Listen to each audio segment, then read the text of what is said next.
২৭তম দিনে গড়িয়েছে আমেরিকা এবং ইসরায়েল সংঘাত। প্রথম আঘাতে ইরানের সর্বোচ্চ নেতা আয়াতুল্লাহ আলী খামেনিকে হত্যার পরও দেশটির ইসলামী শাসনতন্ত্রের অবসান ঘটাতে না পেরে একের পর এক নেতা এবং কমান্ডারকে হত্যা করে চলেছে আমেরিকা ইসরায়েল। বিমান হামলায় এবার হরমুজ প্রণালীতে অবরোধ কার্যকর রাখার দায়িত্বে থাকা নৌ কমান্ডার আলী রেজাকে হারিয়েছে ইরান।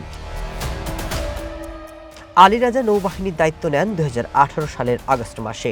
২৮ ফেব্রুয়ারি যুদ্ধ শুরু হওয়ার পর থেকে ইরানের নৌবাহিনী যে আক্রমণাত্মক হামলা চালাতে শুরু করে তার নেতৃত্বে ছিলেন তিনি। বিশেষ করে উপসাগরীয় দেশগুলো এবং হরমুজে ইরানের শত্রুপক্ষের বিরুদ্ধে লাগাতার হামলা চালান আলী রেজা। গণমাধ্যমগুলো বলছে এই হত্যাকাণ্ড যুদ্ধের চতুর্থ সপ্তাহে একটি নতুন মোড় আনতে পারে।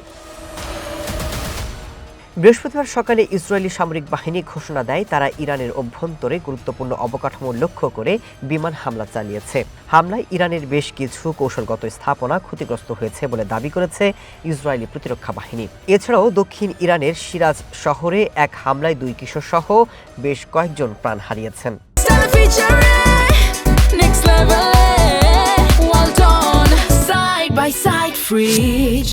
এদিকে মুখে আলোচনার কথা বললেও মধ্যপ্রাচ্য ঘিরে নানা পরিকল্পনা সাজাচ্ছে America.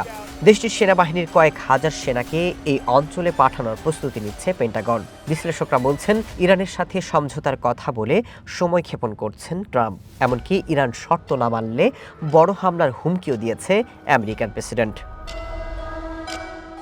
Masud Rana, one international desk.